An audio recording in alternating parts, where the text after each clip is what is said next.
Hello teacher, I hope you're doing good and I'm going to show you my final project for the subject. My name is Aranza Torres and here is my work. First I'm going to start with a quote from Vincent van Gogh that says, "Normality is a paved road. It's comfortable to walk but no flowers grow."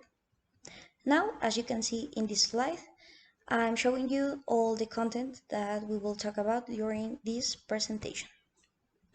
Now I'm gonna give a small introduction about myself. My complete name is Aranza Torres Valdez and I am Senior Manager and Associate of the company. I got a bachelor degree in International Trade at the Tech Milenio University and an MBA title, which is a master's degree in Business Administration at the PFH Private University of Applied Sciences in Germany. I have worked for different international companies like Ford Motor Company, Mercedes-Benz Group, and I am currently working at White Tower Inc., which is a consultory. Nowadays, I have experience in managing and leading personnel as well as big projects, and knowledge in the observation and control of logistics and supply chain processes. My experience working with Acapella Co. and Crucis is an experience I'm keen to explore, due to the fact of having a longing desire of a project where I could apply both my knowledge in the international market and also my creative skills to give these companies the focus and market they deserve to the internationalization of their brand. The first group of points we're going to talk about during this presentation are the Mexican business environment issues, beginning with the demographics and purchase power. The purchasing power of Mexico in 2022 was of 10.4 ICP per dollar. Between 2003 and 2022, Mexico's purchasing power parity grew from 6.6 to 10.4 ICP per international dollar. The last year, 4 out of 10 cities with the highest purchasing power in Latin America and the Caribbean were located in Mexico. With an index of 49.5, the city of Querétaro had the highest internal purchasing power in Mexico. Due to this, in the case of Crucis, I think Mexico is a good market option, as long as we do the respective research and geolocalization of their company to ensure their success.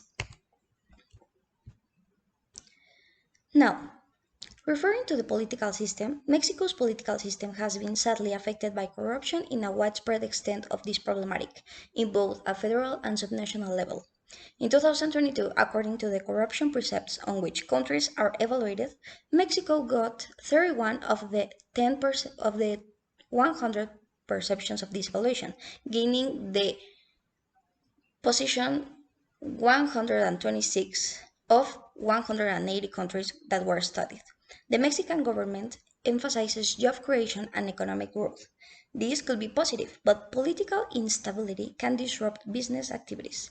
Staying informed about current events and their potential impact is very important for Crucis to have success or not in this territory.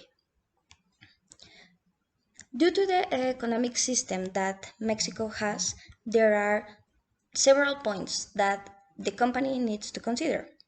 Mexico has a mixed economy based on different economical activities such as agriculture, manufacturing, as well as gas and petroleum extraction. In this case, we are referring to the textile and clothing industry, and Mexico has some specific regulations in this sector. This industry is vital to the Mexican territory not only for its economy, but for its culture too. Due to the big quantities of clothing produced annually and the total annual exports worth around $4.3 billion and 3 billion pieces of clothing per year. Referring to the legal system aspect, Mexico has a complex legal system.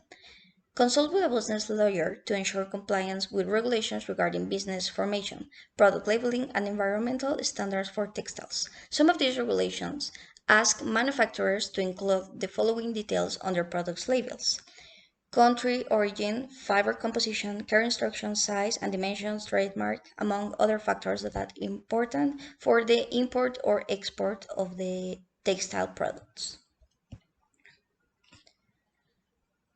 Now, another important factor for any company, not only Crucis, to consider when entering a new market or a new territory is to contemplate the foreign direct investment, or the FDI in a business language. Mexico welcomes the FDI and there are specific incentives for certain sectors, like the programs offered by the Mexican government, for example, the PROSEC, that might be benefit for their business. Some 5% of Mexico's 17,000 individual companies are recipients of FDI, with the clothing industry accounting for 82% of these companies, while the other 18 concentrate on the production of textiles.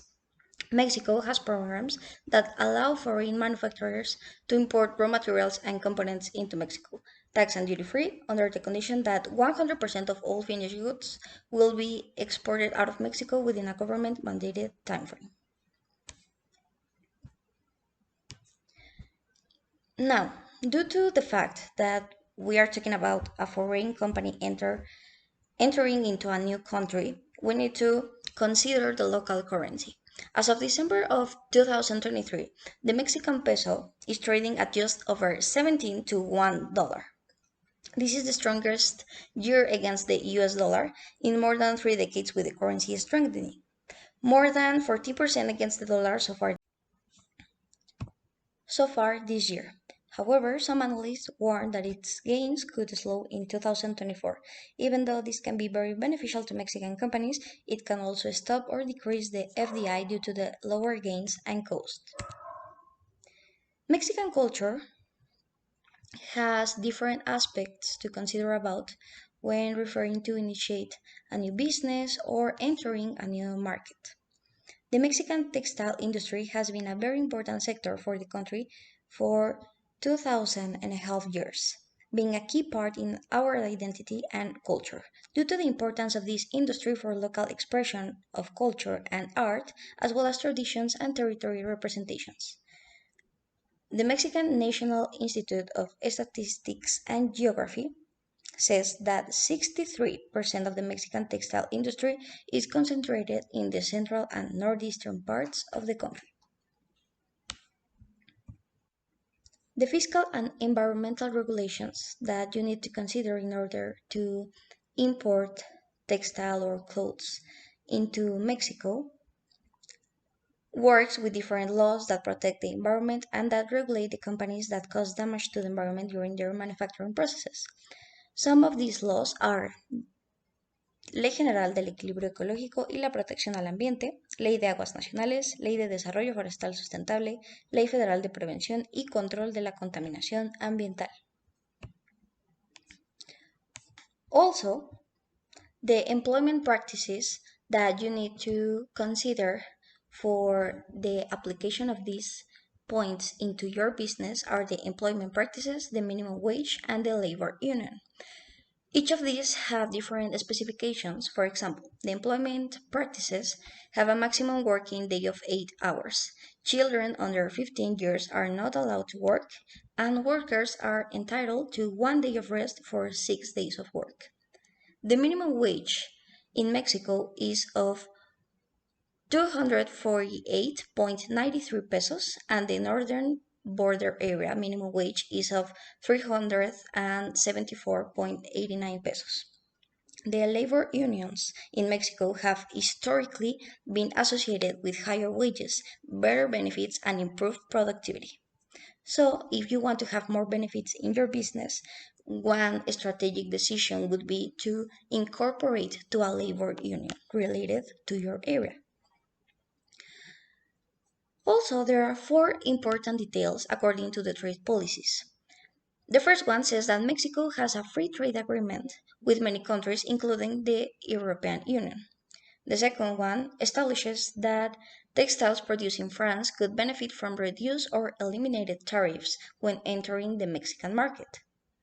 The third point says that Mexico's open trade policies allow competition from textile producers around the world. And finally, the challenge for French companies, but also for the Mexican investors, says that an opportunity to enter a growing market with competitive pricing or high quality with niche products need to be well studied and incorporated into a fiscal and legal database. Now, in the next slides, you can find the final reflections and analysis of all these points that we have talked about. So there are some strategic decisions that recruiters can take into account in order to have success in a future in their company. So that is all for today, and I hope you have enjoyed my presentation, teacher. Thank you very much.